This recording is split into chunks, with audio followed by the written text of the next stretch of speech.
Bonjour à tous, ici Pierre Saint George. Aujourd'hui, nous allons parler de la peste. Non pas une de mes filles, ni l'une de vos anciennes copines, mais la peste d'Albert Camus. Et nous allons parler des problématiques liées à la peste, telles qu'on les décrit dans le livre que j'ai coécrit avec Chris Millennium, NRBC.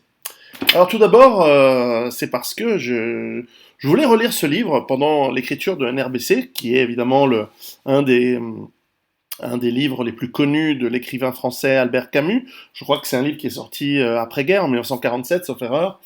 Et sauf erreur, Albert Camus, c'est évidemment un prix Nobel de littérature, je crois, dans les années 50, et pour toute son œuvre, mais aussi évidemment l'auteur de L'étranger, dont j'ai déjà parlé, et un grand nombre d'autres livres très intéressants. Il écrit très très bien, évidemment.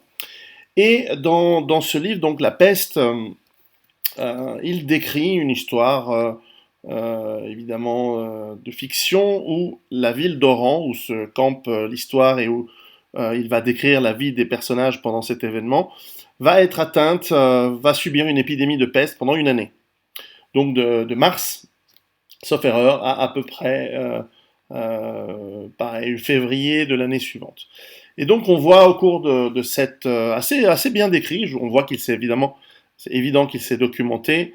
On voit dans ce livre la description en suivant différents personnages, notamment un docteur et quelques autres habitants de la ville.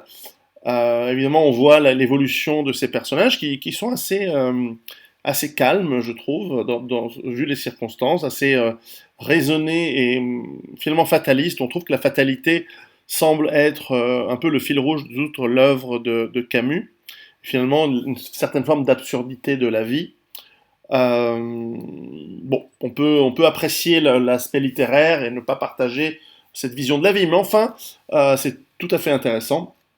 Et donc on voit cette maladie qui, commençant par des rats qui sortent des égouts pour mourir dans les rues et dans les cages d'escalier, dans les appartements de la population, transmettent évidemment le bacille de la peste dont on va parler, et finissent par évidemment rendre la ville malade et amener une mortalité qui est celle de la peste. Hein. La peste tue entre 30 à 60% de ses victimes, des gens qui sont touchés par ces bactéries, sans traitement évidemment.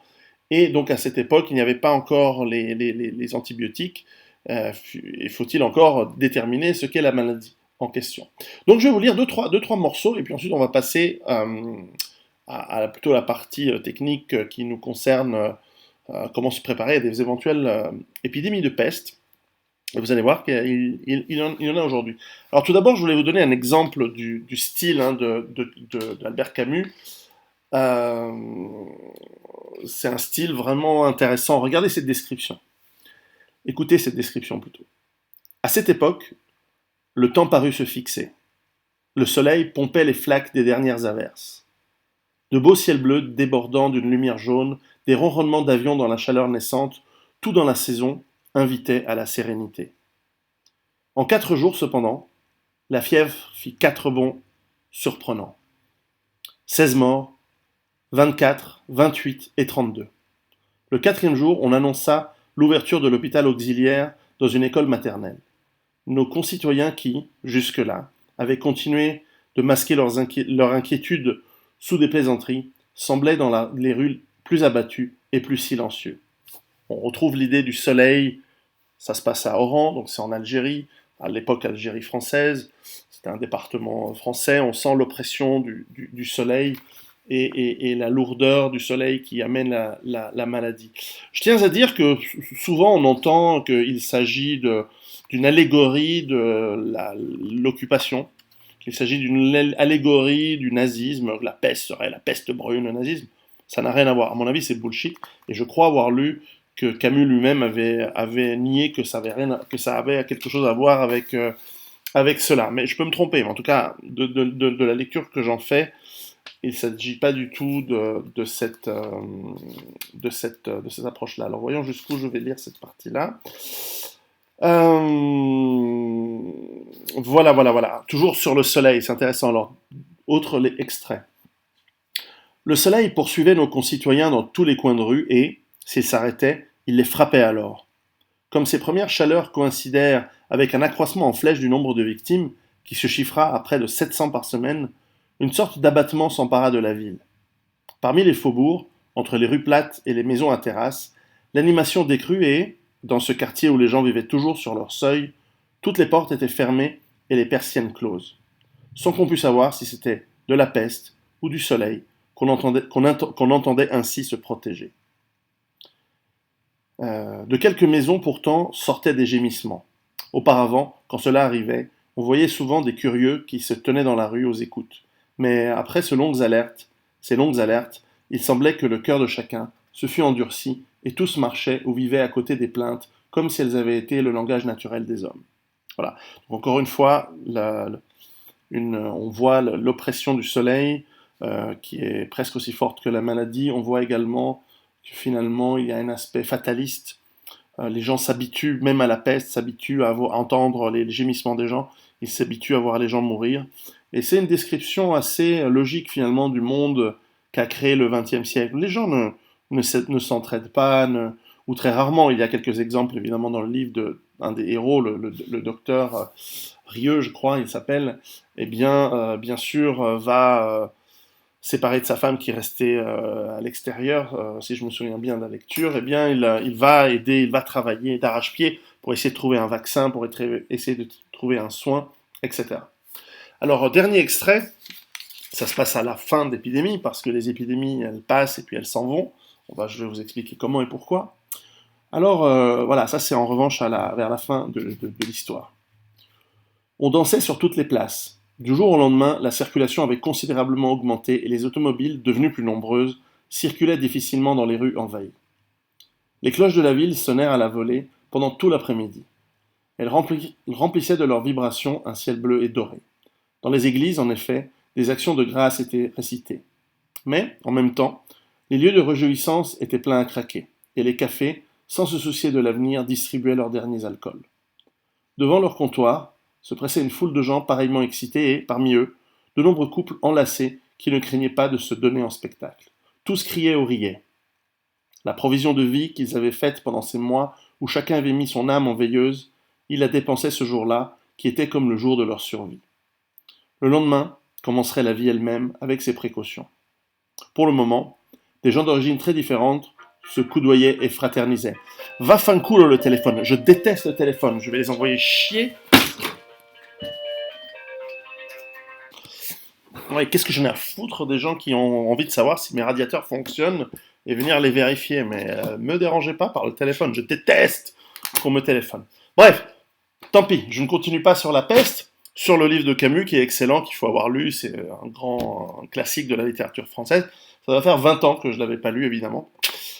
Tout ça pour parler de la peste en tant que maladie. Alors pour ceux qui l'ont, vous le savez déjà, pour ceux qui ne l'ont pas, dans mon dernier livre que j'ai coécrit avec Chris Millennium, l'ancien responsable NRBC du GIGN en France, eh bien, dans la partie biologique, des risques biologiques, nous avons écrit, évidemment, nous avons décrit ce que sont les risques, ce que sont les types de maladies, les types de virus, bactéries, champignons, parasites et toxines qui peuvent nous amener à avoir ce que l'on appelle généralement des maladies. Alors, là-dessus, évidemment, dans les agents biologiques qui peuvent être problématiques, évidemment, ils se classifient en différents groupes. Groupe 1, 2, 3, 4, donc. Et alors, où est-ce qu'elle est la peste, sauf erreur? La peste, c'est une Yersinia pestis. Où est-ce qu'elle est? Normalement, c'est 4, puisque c'est des maladies graves, mais est-ce que c'est parce que ce sont des... Non, c'est bien le groupe 3, en fait, parce que ça constitue une maladie grave chez l'homme et une propagation possible dans la collectivité, mais il existe un traitement, alors que les groupes de type 4, il n'y a pas encore de traitement efficace. Donc voilà, c'est le niveau de gravité. Oui. Donc, ce qui est intéressant dans le livre, c'est que, évidemment, nous décrivons quelques exemples. Donc, on a des exemples d'agents biologiques. On explique comment on peut les attraper. Est-ce que c'est par inhalation? Est-ce que c'est par ingestion, par voie cutanée ou autre? Et donc, voilà, dans la partie bactéries, parce que la peste est une bactérie, nous avons des fiches. Alors, je vais vous lire la fiche sur la peste. Donc, il y a des fiches voilà, dans le livre qui, alors il y en a une pour la tularemie, pour évidemment aussi plus loin pour les toxines, pour les virus, etc. Donc, les grandes maladies à risque qu'on a aujourd'hui, on a fait des fiches. Donc, je vais vous lire la fiche sur la peste. Alors, fiche, la peste. Nom biologique, c'est Yersinia pestis. Agent de classe 3, avec bioterrorisme possible. Yersinia pestis est la maladie bactérienne la plus contagieuse et la plus virulente que l'homme ait jamais connue et qui fut responsable de plusieurs pandémies par le passé. Aujourd'hui, il existe encore quelques foyers résiduels, principalement en Afrique, Madagascar, République démocratique du Congo, et en Asie, Inde, pays de l'ex-Union soviétique. Leur répartition se superpose à celle des rongeurs qui lui servent de réservoir. Remarque. Yersinia pestis résiste mal à un environnement difficile. La bactérie reste infectieuse pendant approximativement 1 heure dans un aérosol et est sensible aux ultraviolets, aux températures élevées ainsi qu'à la plupart des désinfectants. Néanmoins, elle peut survivre plusieurs mois dans le sol humide à l'abri de la lumière. Donc là, typiquement, qu'est-ce que ça veut dire? Ça veut dire que on apprend que donc, cette bactérie, elle a besoin de réservoirs. Et ces réservoirs, nous allons le voir, ce sont des rongeurs, mais c'est pas que le rongeur qui est porteur de la peste, c'est en fait la puce du rongeur qui est le vecteur de transmission. Et on apprend que ce bacille peut survivre 1 heure en aérosol, donc si quelqu'un a une peste pulmonaire, il va éternuer, et en éternuant, va transmettre le bacille qui va peut-être se propager pendant au moins 1 heure. Donc faire attention proche de gens qui sont malades. Il faut porter un masque, il faut faire très attention à évidemment respirer l'air. On sait aussi que voilà, c'est une bactérie qui est sensible aux ultraviolets, donc l'exposition au soleil peut aider, notamment des draps qu'on va faire sécher au soleil, etc. Et à la plupart des désinfectants. Donc c'est une bactérie qui meurt au contact de l'eau de Javel, au contact de différents désinfectants alcooliques, à base d'alcool, pardon, etc. Et néanmoins, elle peut survivre à l'abri de la lumière, donc du soleil. Elle peut survivre plusieurs mois dans le sol humide. Donc elle a besoin d'humidité, elle a besoin d'un environnement, donc elle peut survivre longtemps. Donc il faut faire attention. Alors je continue. Facteurs rendant la bactérie pathogène. Yersinia pestis a la capacité de se multiplier rapidement et de produire une capsule de protection. En outre, elle synthétise des substances qui vont limiter la réaction immunitaire de l'hôte et lui permettre d'échapper à la phagocytose, c'est-à-dire la digestion par certains types de globules blancs. La maladie est mortelle dans 30 à 60% des cas en l'absence de traitement. Transmission. Les différents modes de transmission sont les piqûres de puce, dans le cas de la peste bubonique, et la voie respiratoire pour la peste pulmonaire. C'est-à-dire que le sujet projette de grandes quantités de bactéries en toussant. Une simple piqûre par une puce infectée peut inoculer jusqu'à 24 000 bacilles de la peste dans le sang ou le système lymphatique de la victime. Voilà. Symptômes, alors c'est là où ça devient intéressant. Une fois qu'on a compris comment ça se propage, donc là déjà on a appris qu'il faut éviter qu'il y ait des puces, éviter donc vraiment mettre en place un système de séparation entre les malades et les... Ça c'est une évidence. Mais quels sont les symptômes une fois qu'on est éventuellement atteint? Symptômes. Les personnes infectées développent en général des symptômes de type grippaux après une période d'incubation de 3 à 7 jours. Fièvre d'apparition brutale, céphalée, douleur corporelle, état de faiblesse, vomissement et nausées. D'ailleurs, dans le livre de Camus, c'est très bien décrit. 7 à 8 heures après l'apparition des premiers symptômes, des grosseurs très douloureuses ou bubons commencent à se former sous la peau. Elles grossissent et noircissent au fur et à mesure que l'infection s'empare des tissus. Le gonflement des glandes est très douloureux, surtout au cou, à l'aine et aux aisselles.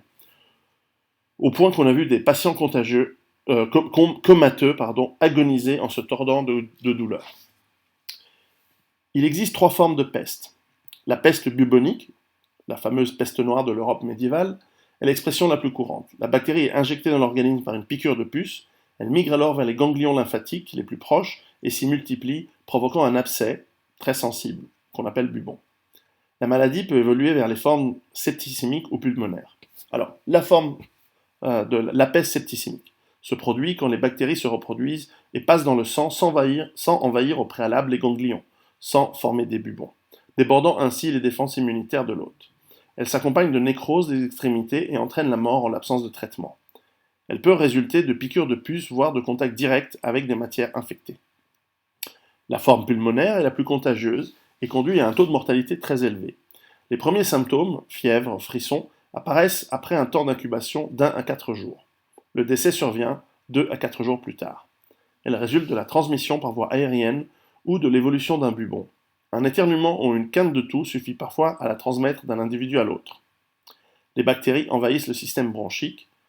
Une attaque de pneumonie a lieu lorsque le fluide envahit les poumons, privant d'oxygène les organes les plus éloignés. La période d'incubation de la peste pneumonique est brève, rarement plus de quelques jours. Les symptômes apparaissent subitement et sont souvent difficiles à distinguer d'autres maladies infectieuses. Un diagnostic erroné ou tardif peut être fatal. Ça, c'est un point très important qu'on décrit dans d'autres parties du livre.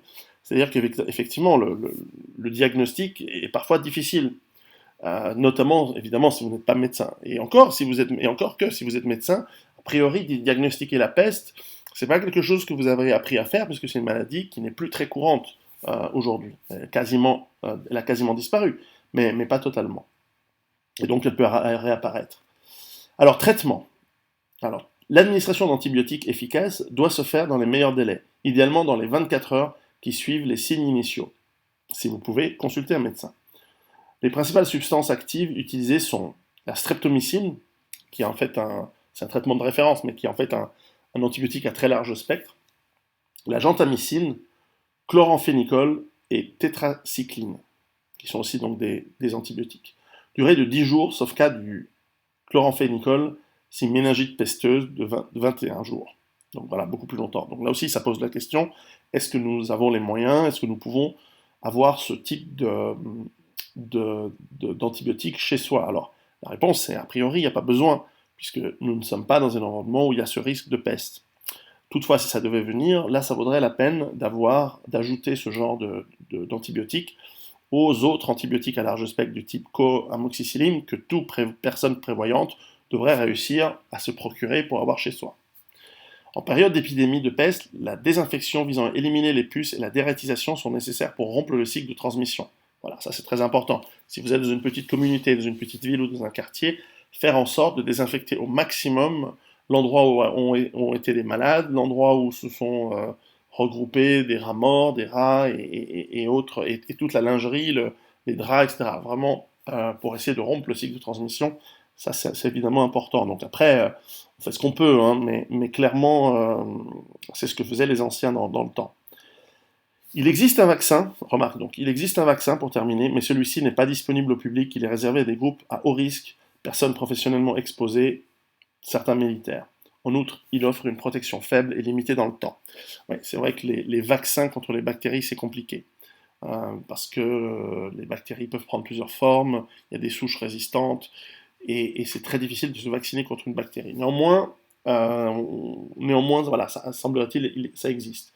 Alors voilà, ça c'est une simple fiche, donc c'est une page du bouquin, hein. Et donc il y a plusieurs fiches de ce genre sur, par exemple, la maladie du charbon, la variole, etc., la ricine, la toxine botulique, et plein d'autres choses.